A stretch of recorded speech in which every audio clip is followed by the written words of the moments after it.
Bonjour, bienvenue en BTS Travaux publics, c'est Monsieur Kazak qui vous parle. L'objectif d'aujourd'hui, faire un plan de terrassement. Donc l'objectif, ça va être de faire le plan de terrassement ici de ceci. Si je vais donc en projet plateforme, en général, vous avez ça. Donc il y a deux grandes étapes qu'il va falloir faire, déjà que ce soit lisible, et puis ensuite afficher ce qui est réellement un plan de terrassement avec les informations qu'on veut mettre dessus. Dans Surface Projet, ici, vous avez affichage. Dans affichage, vous allez avoir déjà le fait de pouvoir retirer les triangles, donc vous avez quelque chose de plus net, et puis aussi de retirer les cotations qui ne sont pas forcément très lisibles. Donc dans affichage ici, je reviens, on va enlever les pentes par exemple. Donc afficher pente est enlevé. Bouton de droite, là je vais faire tout, vous prenez juste la plateforme. Terminé, j'ai enlevé les pentes. Je fais bouton de droite, répéter la dernière commande.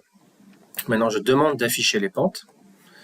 Et je peux cliquer sur quelques pentes pour que ce soit lisible au niveau du terrassement. Voilà, on va voir qu'il y a d'autres méthodes pour faire ceci. J'ai des points qui sont affichés, de la même façon, on peut les enlever ou les rajouter. Deuxième étape, c'est dans calculer et analyse, où vous avez visualisé, qui peut être très intéressant, notamment la courbe des blés remblés. Pour afficher, vous voyez ici, les différentes altimétries. Alors pour ça, il faut avant aller dans analyser donc les surfaces, dans visualiser, option déblai remblé. Ici, vous allez dans courbe de déblai remblé. Vous pouvez afficher, on va mettre par exemple tous les 0,5. On va coter les courbes et on va afficher la plage de couleur comme ceci. On fait OK. Et vous voyez qu'on a les courbes qui sont tous les 0,5 mètres en profondeur avec ici une petite étiquette qui nous donne la profondeur de décaissement. Donc ça peut être intéressant. Quand même des points d'altimétrie, alors on peut les faire apparaître de plusieurs façons. Ça se passe ici dans Surface Projet, on a cotation. On peut faire cotation multiple. Donc par exemple, on peut prendre un point ici et on va aller jusqu'au centre à peu près là. Vous faites bouton de droite terminé.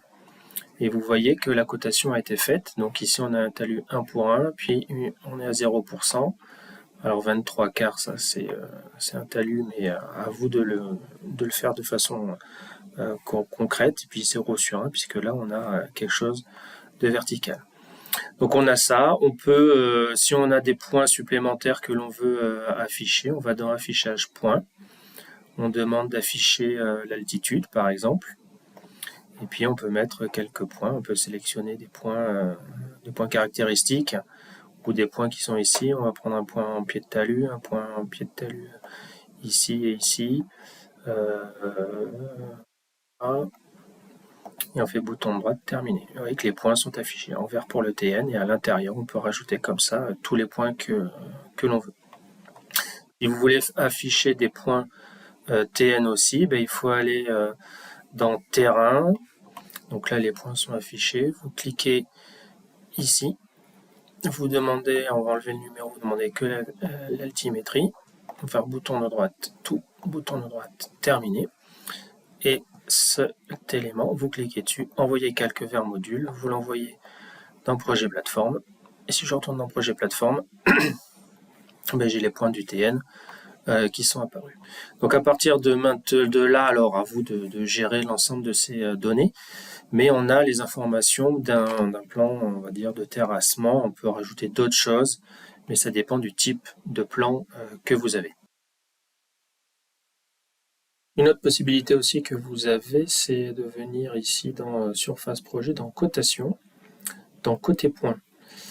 Ça permet de coter un point bien précis avec une étiquette bien précise. Donc on peut coter ici, on peut coter un point juste... vous voyez, vous pouvez choisir le point qui vous intéresse en pied de talus, en haut de talus, même si ça n'a pas trop d'intérêt, mais vous voyez, vous avez à chaque fois la profondeur ainsi que les altimétries qui sont données pour chaque point. Ça peut être aussi intéressant. Vous pouvez aussi avoir dans Surface Projet, Affichage, Surface Projet encore. Vous pouvez avoir une étiquette globale. Donc avec le code, le décaissement, on va tout cocher. On fait OK. On sélectionne la plateforme qui nous intéresse, terminé, et vous avez ici une étiquette qu'on peut déplacer, où vous avez l'ensemble des informations qui nous intéressent pour la plateforme aussi. Donc ça peut toujours être aussi quelque chose d'intéressant. N'oubliez pas qu'un plan de terrassement, bien sûr, ça va aussi avec une coupe. Donc on peut réaliser une coupe comme ceci. Et on peut partir de toute façon à partir de ça pour voir le plan que l'on veut faire. Donc pour faire un plan, vous pouvez aller dans mise en page ou faire fichier imprimé directement. Vous pouvez utiliser les modèles, ça c'est ce qu'on trouve quand on a fait une mise en page. Surtout vous faites nouveau. On va mettre un modèle 1. Vous prenez en général Adobe PDF pour avoir l'ensemble des formats, puisque vous avez comme ça ici des formats A0, A1, A3, etc. On peut mettre en portrait ou en paysage. Donc ça, on peut le modifier à tout moment aussi. Donc là, on a une feuille donc, qui est A3, donc justement qui est verticale, donc pas forcément intéressant. Si je veux la mettre à droite, je fais bouton de droite, je vais dans Page, Paysage. Oui. Et je retrouve mon format qui est comme ça. Alors ce qu'il faut comprendre, c'est qu'on va travailler par fenêtre. Donc là, on peut avoir une coupe. Si je fais bouton de droite, je peux avoir un rendu 3D, pourquoi pas. Je fais la fenêtre. Alors je choisis, je crois, la dernière vue qui était là, oui, c'est ça. Donc ce qui est toujours intéressant, c'est d'essayer d'avoir la vue la plus pertinente. Si vous voulez mettre quelque chose comme ça, n'oubliez pas dans rendu 3D d'aller enlever l'assainissement pour qu'on le voit soit un petit peu plus net. De retourner dans le modèle 1.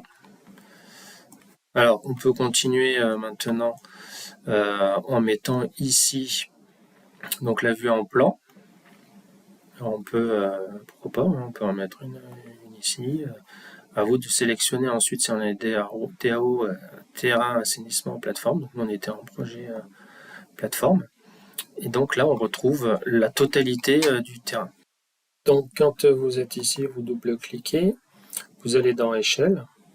Et ici, vous pouvez modifier l'échelle et pour vous rapprocher, en fait, soit vous laissez l'échelle totale, soit vous allez vous rapprocher. Si je mets 1 millième, que je fais OK, ben, l'élément a disparu puisqu'on s'est rapproché ici.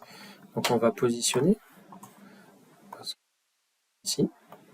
Je mets un 500e. En général, c'est comme ça que vous le cliquez à chaque fois. Positionner. Je me rapproche. Un 150e. OK.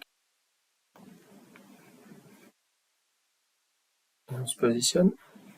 Donc vous pouvez faire comme ça, soit vous y allez à tâtons, soit vous faites quelque chose ici en vous positionnant et on peut avoir comme ça notre... Je vous conseille ensuite, c'est de garder ici, alors de mettre par exemple la vue en plan que vous voulez, mais une petite vue en plan comme ça. Là vous sélectionnez n'importe quoi, des hauts, ce que vous voulez, qui va se mettre justement donc ici. Vous double-cliquez à l'intérieur et c'est là que vous allez rajouter en fait un cartouche. Un cartouche, donc on est sur un cartouche A3, ce style-là. Il vous reste ensuite à ajuster. Voilà. Donc de se mettre exactement à ras ici pour avoir un cartouche à peu près logique. À vous ensuite de ici cliquer modifier les attributs du cartouche et dans la valeur de marquer ce que vous voulez. Vous pouvez laisser la date ou mettre l'échelle et du coup l'échelle ici, mettre la vraie échelle que vous voulez. Donc là on est au 1/2 centième. Vous avez ici un vrai cartouche qui est réalisé. C'était Monsieur Kezak, vous êtes toujours en BTS Travaux Publics.